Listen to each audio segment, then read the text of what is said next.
Hey friends, Fighting is About Fighting 7.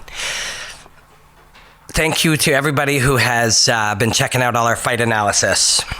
I think you can see when Ramdeen and I sit around and talk about the fights coming up, and there's a bunch of good ones this week.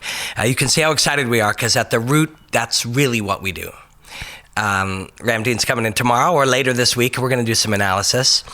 And in Dallas, I'm going to tell you about our trip to Dallas in just a second. I'm going to have some special guests, some coaches and fighters and friends, and hopefully Anik, and we're going to dig into the fights. And that's the root of what we do. That's our why. We want to look at the martial arts and the fighters and the fights and the art.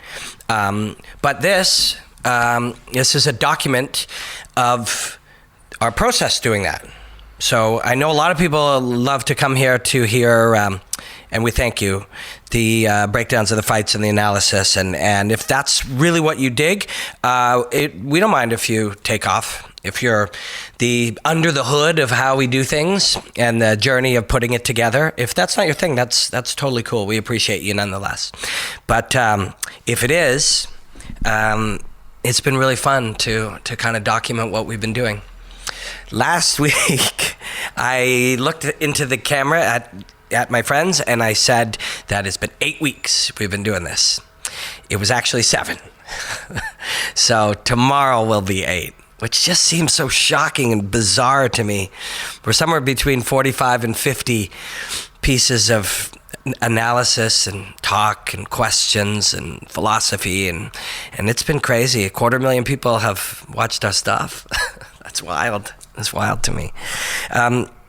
It has been exciting, and it's interesting when you talk to your friends, or when I talk to my friends about what we've been doing, and people are so encouraging, which is really cool. I'm happy to be able to tell you that if you go, or when you go, or now that you are going and working on some things and taking some risks and trying new things, a lot of people will be very supportive, which is wicked cool.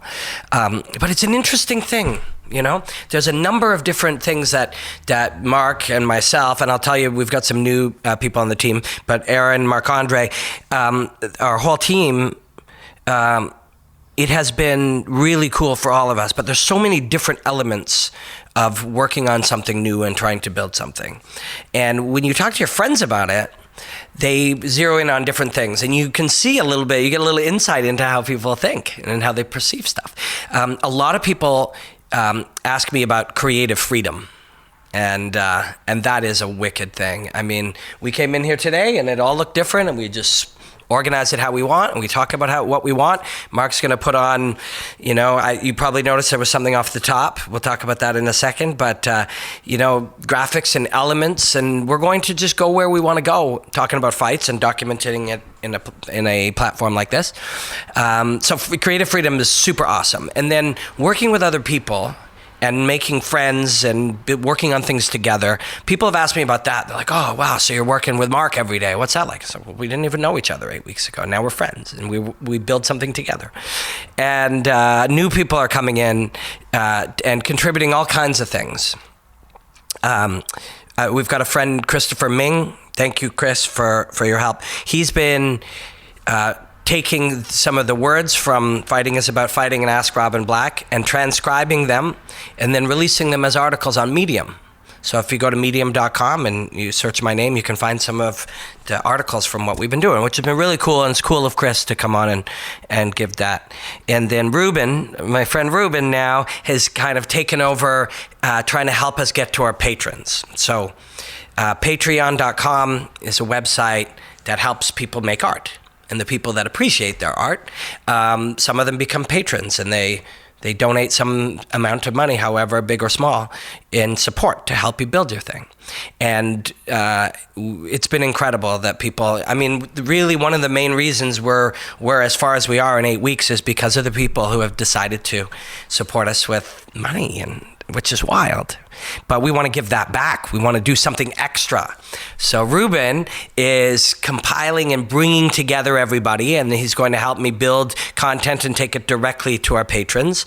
At some point, I was asking him about 211 if we could do 10 minutes backstage somehow. And we'll work on that in the future. But we're putting stuff together.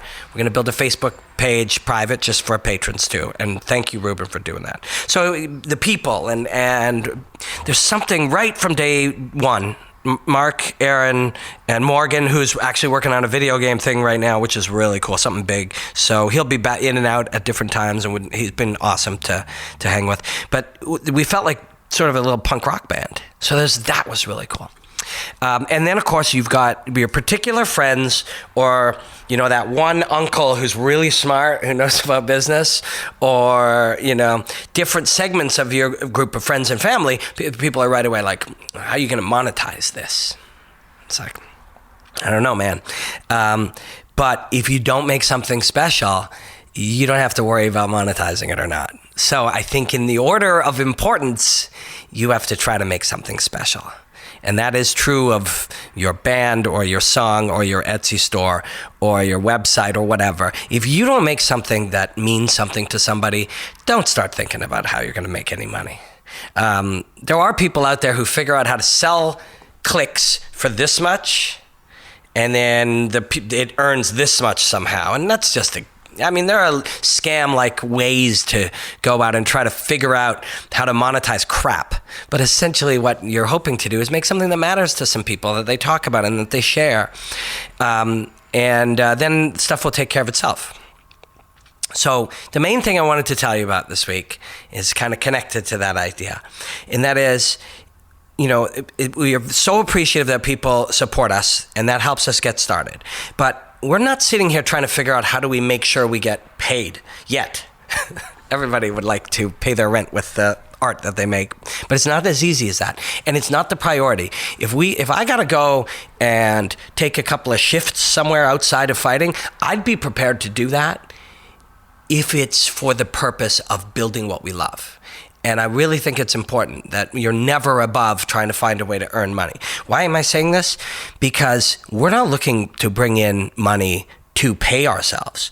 We're looking to bring in any way that it might work, money to grow this so we can do better stuff, so we can do bigger things. So that brings me to what I wanted to tell you about. You see this cool logo right here? That's a Canadian flag inside of a shield right here. Right? This is a company called Fierce Supply. It's fiercesupply.com. And so they are our first sponsor. And what are they doing? They are paying for Mark to fly to Dallas with me this weekend for UFC 211. Now, why is that important? I'll tell you about Fierce Supply in just a second. We wouldn't have teamed up with them if we didn't believe in them. And that's going to be something we can tell you factually forever. If something's garbage or not exceptionally good, and these guys are exceptionally good in their philosophies and their work and what they're about.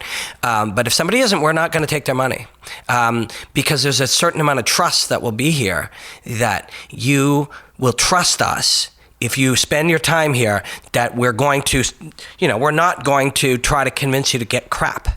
And it's something Mark and I were talking about before. He was watching my friend Brendan Schaub and Callan, and I believe it was Suits, right? There's some Suits that somebody had paid them to go and use to promote one of their shows, and they tried them on and they felt like clowns, that they hated them. I would have probably loved these suits, mind you. I haven't seen them, but if they felt silly in them, unless it was just bad quality, but if they felt silly in them because they were too flashy, I probably would have dug them, but we all have different ways of expressing ourselves. But I believe in that thinking. So these guys have paid for Mark to travel to Dallas. So why is that important, first of all, before I tell you more about them? Because in Dallas, we are now going to go, and I've talked to Jorge Masvidal the Sunday after his fight, win or lose. We're going to give him a ride to the airport like we did with Dominic Cruz, and we're going to talk about his fight. I believe he's going to be in a very good mood, and he'll have cool things to tell us, and that's going to be fantastic. I talked to Eddie Alvarez briefly, and whether we do it Friday after his weigh-ins and after he's replenished a little bit, or we do it Saturday morning, or I'm going to sit down with Eddie Alvarez, and we're going to have a chat. I named a scale after that man, and I'm a huge fan of his work, of his body of work, the lifetime of work. I've talked to Mike Brown. We're going to go and interview Mike Brown and talk about he's one of the coaches at American Top Team, former featherweight world champion. We're going to talk to him about the way that fighting is moving and changing. Duke Roufus said that we're going to catch up and we're going to talk. As John Anik and I are going to sit down and have a conversation. I reached out to Demetrius Johnson, who I believe is going to be in Dallas. He hasn't seen the schedule yet, but I'm going to sit down with Demetrius. That's the plan. I don't know if it's Cruz or Cormier who's calling it with Joe, but I'm going to reach out to those guys. I'm going to reach out to Joe. Joe's a busy guy. He's got a show in Grand Prairie, Texas, which is very near Dallas. It's probably sold out, but if it isn't, go see Joe. We're going to reach out to Joe. We love Joe. And we're going to bring you as much behind-the-scenes stuff and the real conversations, the stuff that we've always wanted to talk to these guys about. We're not gonna ask them about the next title shot or a Twitter beef or nothing. You know we won't. We're going to talk to them about what matters, is about the martial arts and how it applies to their lives and the fights, the combat itself, and the fighters themselves, the artists. So Fierce Supply reached out, and they're a brand new, fairly new company up in Canada. I want you to, if you're a supporter of the show, if you're one of our real supporters who encourage us and push us, I want you to go to their website and at least click on it, leave a message, buy something if you see something you like. They've been in demand enough that their stuff is selling out, so I don't know if everything is there. They're also starting a women's line. I'm going to tell you about them all weekend. We're going to share what we're learning about this company and why we like them and the people in the company. But they're a good Canadian company, driven very much minded like us, like-minded. And yeah, they're going to help us go down there. So we appreciate them. We all do, the royal we. But it's cool. The first company that has said, we believe in what you're doing and we believe in your audience, so why don't you go down and shoot? And I'm already there. I'm going to be doing some stuff for UFC.com. So now, having Mark down there, we'll get these 6 or 8 or 10 interviews, all after the open workouts. I'll just talk to the camera. We don't even have names for some of the things we're going to do. Maybe they'll just be unnamed. I'll explain to you what I learned in their open workouts. I take extensive notes as these guys are moving and what we see. Well, after the weigh-ins, I'll go down to the real weigh-ins in the morning, and I'll observe, and I'll give you any insight into what we learned at the weigh-ins and how they looked. As we see the guys around the hotel, I'll journal in with you the things that we see. Some of these things will be 5 minutes, and some of them will be a half-hour sit-downs with people, and some of them I don't even know yet what we're going to do.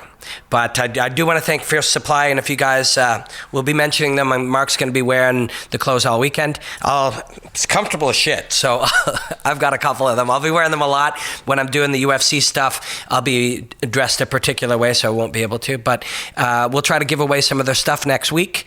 But we're going to over-deliver for these guys. You guys are going to check it out. You'll dig it. Share it around. Share their stuff around, because they are sending us down, and we are coming back with some badass stuff from Dallas. Right, Mark? Yes, Yep. And Mark's going to be up all night, pretty much every night, converting and uploading and doing all that nonsense. So we're just going to go down. We're going to hustle, and we're going to bring you back the best stuff that we can. Like I said, we're not trying to figure out how to get ourselves paid yet. We're trying to figure out how to use the help of somebody like Fierce Supply and work with them to bring the best stuff. If we bring the best stuff, and we know we can do that, and you guys dig it, then it'll grow. And you don't, like I said, you don't have to figure out how to monetize something. You have to figure out how to make something so great that people care about it, and they share it, and they talk about it. That should be your goal. Your goal isn't to get paid. Your goal is to make something so great and focus on growth and improvement and making it better and better that the money will take care of itself. So that's what we're going to do. There's going to be an Ask Robin Black before we go, probably tomorrow. I'm going to do a championship rounds with Ramdeen this week. And we're going to take one more good look at UFC 211 on his request. He's like, man, I still need to talk about this more. And then we're going to maybe tape some stuff in the airport and on the plane and everywhere we go. We're going to document it. So hang out with us. If you got some friends you think will dig it, share it around. And to our patrons, thank you guys so much. It's going to be a real fun week, and we're going to bring you the best stuff that we can. Thank you. Blackout.